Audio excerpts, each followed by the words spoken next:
Bienvenue à Finances fondamentales en rediffusion. J'ai décidé de publier de nouveau chaque troisième jeudi du mois un épisode qui avait été soit populaire auprès des personnes auditrices ou tout simplement des livres qui, moi, m'ont marqué personnellement. Pourquoi faire ça? Je souhaitais faire découvrir ces épisodes-là aux nouvelles personnes auditrices qui n'ont peut-être pas eu la chance de les écouter parce qu'ils n'ont pas déroulé leur menu jusqu'à la fin des premiers épisodes ou permettre aux gens qui l'ont déjà écouté voilà un petit bout de réviser les concepts qui étaient véhiculés dans ces livres-là.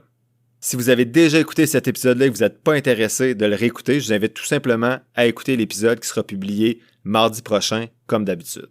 Soyez prudents, il y a peut-être certaines informations qui sont véhiculées dans cet épisode-là qui sont plus à jour maintenant, donc faites preuve de jugement.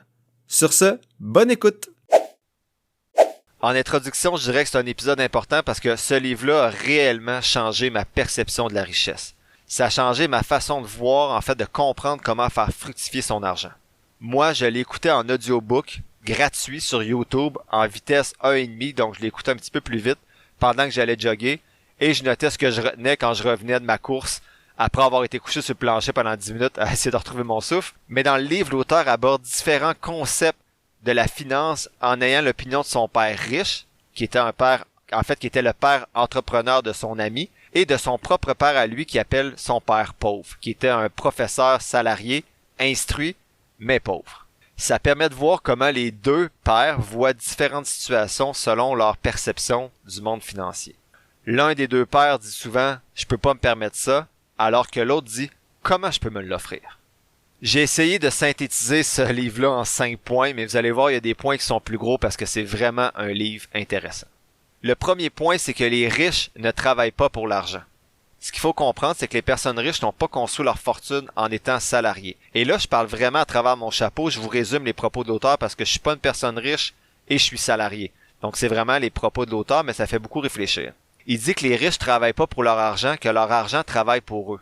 Je vous donne un exemple à l'échelle de ma vie, là, qui est pas du tout dans la richesse, là, mais il y a une journée, par exemple, la bourse a bien fait, ma fille était malade, j'étais à la maison. Finalement, on est allé jouer au tennis. Elle était pas très malade, pour vrai. On a joué à des jeux de société, puis le lendemain, je regarde mon compte en banque, j'avais fait 3000 $ la journée que ma fille était malade. Je dis que j'ai fait 3000 $. Mon compte était monté de 3000 $, j'ai pas retiré l'argent. Mais bien sûr, le lendemain, il était redescendu de 2500. Mais vous comprenez que les personnes riches vont faire fructifier leur argent. Donc, pendant que tu vas dormir, si tu investis, ton argent continue à travailler alors que toi, tu te reposes ou tu es assis ou tu vas jouer au tennis, au golf. Donc, c'est ce côté-là que l'auteur met de l'avant, que les personnes riches font travailler leur argent. L'auteur va taper beaucoup sur le même clou dans le livre, c'est qu'il est primordial de connaître la différence entre un passif et un actif. Un actif, c'est quelque chose qui va générer des revenus. Un immeuble à logement, des actions en bourse, des obligations. C'est des choses qui vont te rapporter de l'argent. Alors qu'un passif va générer des dépenses. Un emprunt à la banque, ta voiture, ton cellulaire. L'auteur dit que les personnes pauvres gèrent leur argent au jour le jour. Il utilise le terme pauvre, je trouve ça un petit peu péjoratif, mais j'utilise le même vocabulaire que lui. Il mentionne que les gens de la classe moyenne, eux, vont plutôt acheter des passifs au lieu d'actifs, et les riches ou les futurs riches vont acheter des actifs pour construire une base solide qui va leur permettre de générer des revenus. Pour mettre un exemple peut-être clair, moi je considère que je viens de la classe moyenne, et je me suis acheté un jumelé lorsque j'avais mes premiers sous disponibles pour vivre dans une maison. Si j'avais eu la mentalité que l'auteur met de l'avant chez les personnes riches ici, au lieu de m'acheter un jumelé, je m'aurais sûrement acheté un duplex. Comme certains de mes amis ont fait pour générer des actifs, avoir un actif et non un passif. Il mentionne que les gens de la classe moyenne comme moi vont vivre sur un salaire. Donc quand mon salaire augmente, mes impôts augmentent aussi. Et c'est le cas de plusieurs personnes, donc ça devient difficile de s'enrichir parce que plus on fait de l'argent, plus on en perd. L'auteur répète souvent aussi qu'une maison, c'est pas un actif, puis qu'on pense souvent que c'est un actif. Je suis d'accord avec lui, mais je pense que pour certaines personnes, une maison, c'est de l'épargne forcée. Ces gens-là seraient peut-être pas capables de mettre de l'argent de côté pour l'investir dans un compte de courtage, mais la maison les oblige à épargner parce que leur maison va prendre de la valeur dans le temps, habituellement. Si tu vis en appartement puis que tu investis toute la différence que tu fais dans le mois, donc exemple, t'es en appartement puis ça te coûte 2000 $ moins cher que si t'habitais dans une maison. Bon, 2000 c'est beaucoup là.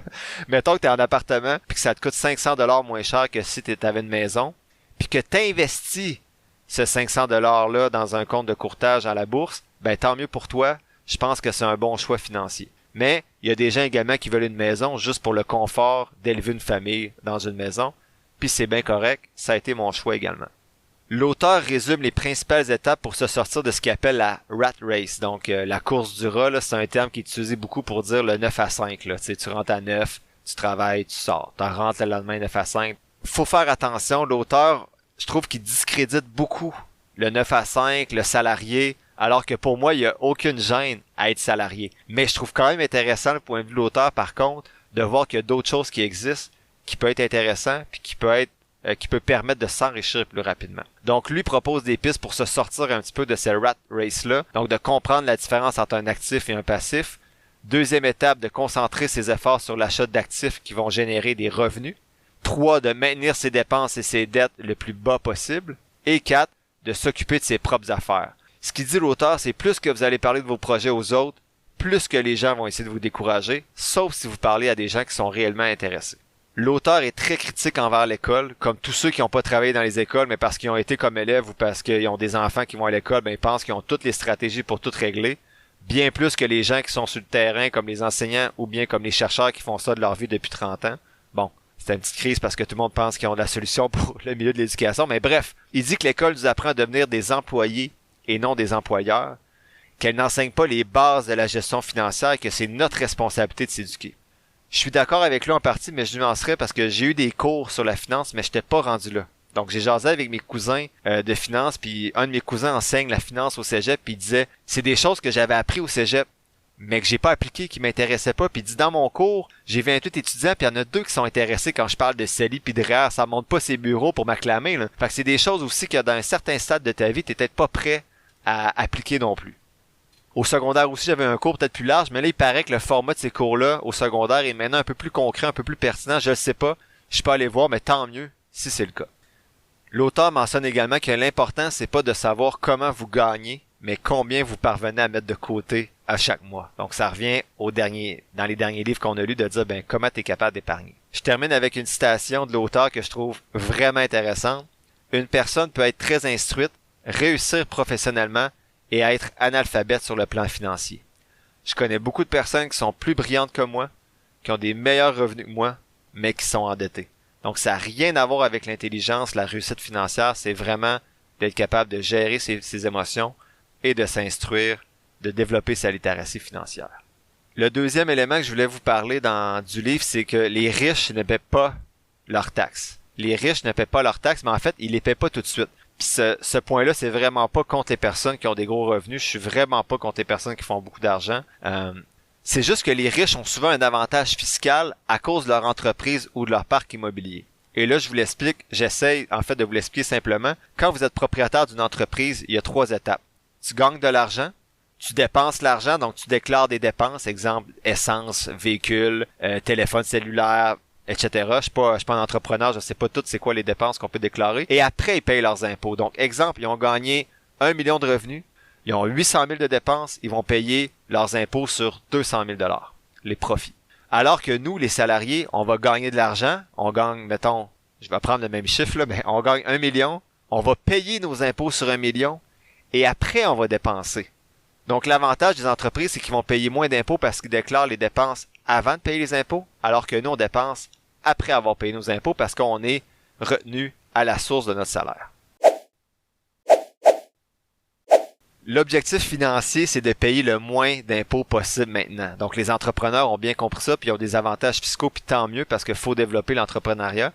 Et il y a certaines familles qui l'ont bien compris, notamment aux États-Unis, qui avaient des fiducies sur 5-6 générations. Donc, je vous parlais dans les derniers épisodes que j'aimerais ça mettre 1 million puis qu'ils grandissent sur plusieurs générations, mais ça au Canada, je pense que maintenant c'est une génération maximum, c'est possible de le faire. Après ça, faut que tu retires l'argent. L'objectif, c'est de payer le moins d'impôts possible, d'essayer de pelleter les impôts en avant pour les payer beaucoup plus tard, puis d'avoir fait des rendements avec de l'argent que tu n'avais pas. Donc, j'ai eu une discussion récemment avec un collègue sur les REER. Il disait, je sais pas pourquoi tu remplis ton REER, tu vas tellement avoir d'argent avec le fonds de pension quand tu vas être vieux puis ton REER que tu vas payer autant d'impôts que ce que tu sauves aujourd'hui. Parce que le REER, on se rappelle, mettons que je mets 5 000 $ cette année, je reçois un retour d'impôt.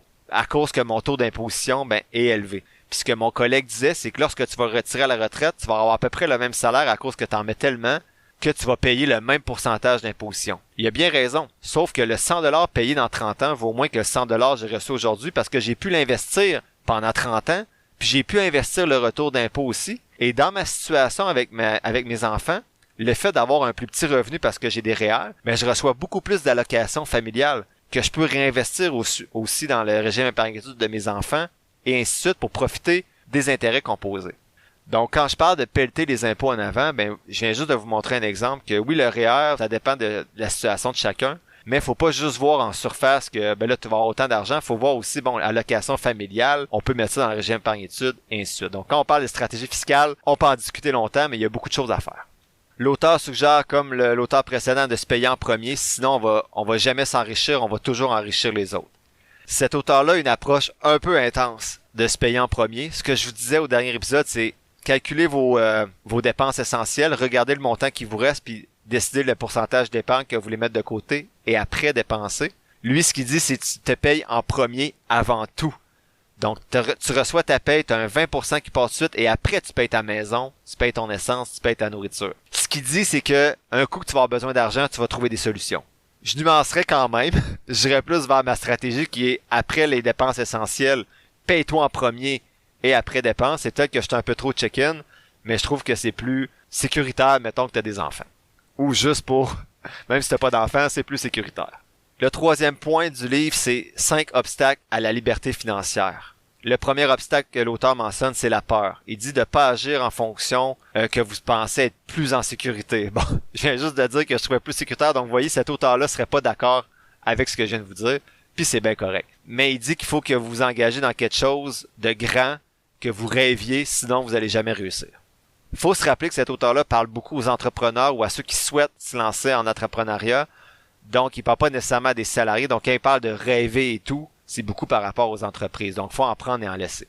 L'auteur parle beaucoup aussi de cynisme. Il dit de pas écouter les personnes de votre entourage qui se donnent pas les moyens de réussir ou qui se permettent de critiquer toutes vos idées ou ce que vous êtes en train de faire. Les gens vont essayer de vous faire peur avec l'immobilier si vous voulez vous lancer dans l'achat d'un immeuble à logement. Ils vont essayer de vous dire qu'un podcast c'est beaucoup de travail, que la bourse c'est dangereux. C'est pas pour mal faire. Les personnes veulent pas mal faire, ils vous apprécient, ils vous aiment, ils veulent votre bien, ils veulent surtout vous protéger, mais ça reflète leur propre peur.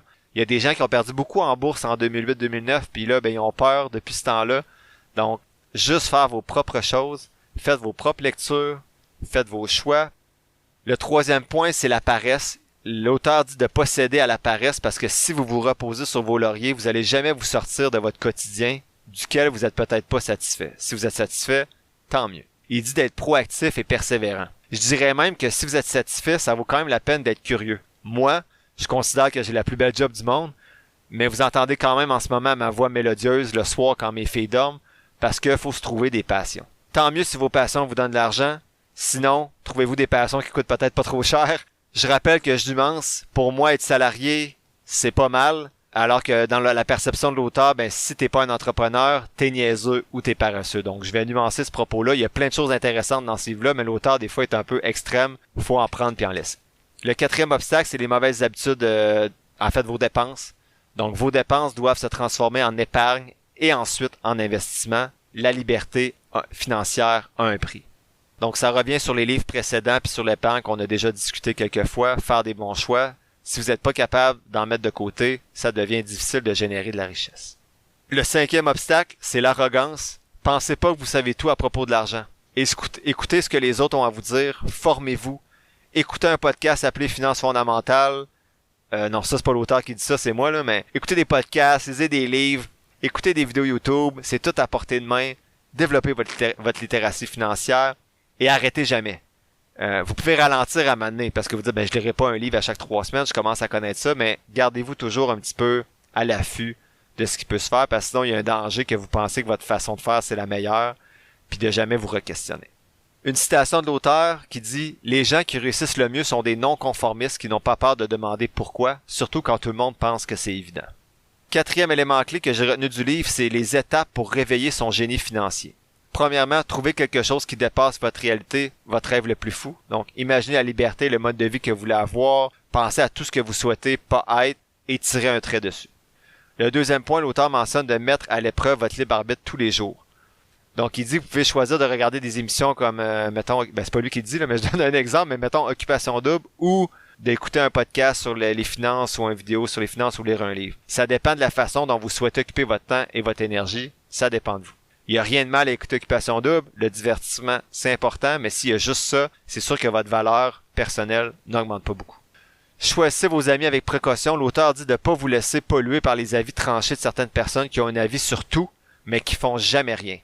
Entourez-vous de gens créatifs qui veulent vraiment prendre les commandes de leur vie. Je nuance encore un petit peu ici. En même temps, vous n'êtes pas obligé d'avoir juste des amis qui s'intéressent à l'argent, bien sûr. 4e étape pour réveiller son génie financier, c'est d'apprendre une leçon sur vos finances. Apprenez-en une et apprenez-en une autre et arrêtez jamais d'apprendre par rapport à vos finances personnelles. Et le 5e, il se répète, c'est de se payer en premier. Le 5e élément clé que je souhaitais que vous reteniez de ce livre-là, c'est d'agir. L'action sera toujours la meilleure alliée que tu pourras avoir, l'aide par excellence et non l'attentisme chronique comme l'auteur l'appelle. Donc, faut arrêter, si vous avez des projets d'entreprise, de podcasts, de projets personnels, ne pas juste y penser, en parler et planifier, à maner, faut agir, faut avancer. L'auteur conclut en disant que ton plan d'action pour atteindre la liberté financière comporte différentes étapes. Donc, d'abord, arrêter de faire ce que tu es en train de faire, changer si ça fonctionne pas. Également, être à l'affût de nouvelles idées, d'agir, de vous former, de voir grand et d'apprendre l'histoire, de vous inspirer des gens qui ont réussi financièrement et personnellement avant vous. En conclusion, le livre Père riche, Père pauvre, c'est un ouvrage extraordinaire au sens littéral. Je ne saurais pas exprimer comment ce point-là a transformé ma vision de l'argent et surtout ma perception de la richesse. Désormais, je suis vraiment convaincu que s'enrichir, ça s'apprend et que la liberté financière, c'est un objectif réaliste si on s'y prend avec méthode et patience. J'ai notamment, grâce à ce livre-là, débuté le podcast et j'ai le projet d'acheter mes premiers immeubles à revenus dans les prochains mois, si une occasion se présente, et je suis en train de lire des livres, justement, sur ça pour m'éduquer. Les points forts du livre Père riche, Père pauvre, tout d'abord, je trouve que l'idée est originale d'avoir deux parts pour présenter des opinions différentes sur des concepts financiers qui sont pas si simples. Le livre est incroyablement motivant et inspirant à partir de l'expérience personnelle de l'auteur qui est lui-même, millionnaire. Mais au-delà de l'argent, je trouve que c'est inspirant c'est motivant en fait pour s'engager dans des projets personnels. L'auteur fait l'éloge du style de vie de gens fortunés et de la prospérité en général. Attention de pas dire rapidement « on sait bien, il est riche, c'est facile ». Soyez ouverts d'esprit et ouverts surtout à remettre en question vos projets personnels, vos épargnes et ainsi de suite. Le point faible du livre Père riche, Père pauvre, il manque certaines précisions dans les domaines évoqués par l'auteur. Comme il dit lui-même, c'est des livres, son livre c'est un outil de motivation et non un livre d'investissement financier. Et comme j'ai mentionné, je trouve qu'il y a parfois un ton un peu condescendant par rapport aux salariés, mais c'est peut-être parce que je suis un salarié et je me suis senti offusqué à certains moments. Mon conseil, sachant que ce livre-là, il est disponible en audiobook, si vous voulez commencer rapidement votre éducation financière avec un livre en faisant d'autres tâches, c'est de commencer avec celui-là et je vous assure que vous n'allez pas le regretter. Mais, trompez-vous pas, l'objectif de l'auteur, c'est de vous motiver, pas de vous apporter des réponses toutes prêtes. Vous allez sortir avec plus de questions que de réponses. Je vous laisse avec des citations que je trouve intéressantes du livre. Je vais essayer de vous les traduire librement mot pour mot. Il y a plusieurs personnes qui disent « Ah, je suis pas intéressé à l'argent », mais après ça, ils vont travailler 8 heures par jour pour gagner de l'argent. Les riches focusent sur leurs actifs, alors que tous les autres focusent sur leurs revenus. La meilleure chose à propos de l'argent, c'est qu'elle peut travailler 24 heures par jour pendant plusieurs années. Enfin, la dernière citation dit que l'outil le plus puissant que tu as, en fait, l'actif le plus puissant que tu as en ta possession, c'est ton éducation financière. L'épisode tire à sa fin, j'espère que tu l'as apprécié et merci d'avoir passé un peu de temps avec moi aujourd'hui. Si tu apprécies le podcast, il y a 3 choses gratis que tu peux faire pour m'aider. 1. Partager le podcast sur tes réseaux sociaux. 2. T'abonner, suivre ou donner quelques étoiles au podcast selon la plateforme sur laquelle tu m'écoutes. Et 3. Me suivre sur la page Facebook du podcast. Si tu veux me soutenir davantage, tu peux t'abonner pour $3,99 par mois au podcast et ainsi avoir accès à un épisode spécial supplémentaire chaque mois, en plus d'avoir accès à mon outil d'analyse. Toutes les informations pour me soutenir sont quelque part dans la description de l'épisode. Sinon, oublie pas que je suis pas un expert, prends jamais ce que je dis pour du cash, fais toujours tes propres recherches. Sur ce, merci encore pour ton écoute et on se voit dans le prochain épisode de Finances fondamentales.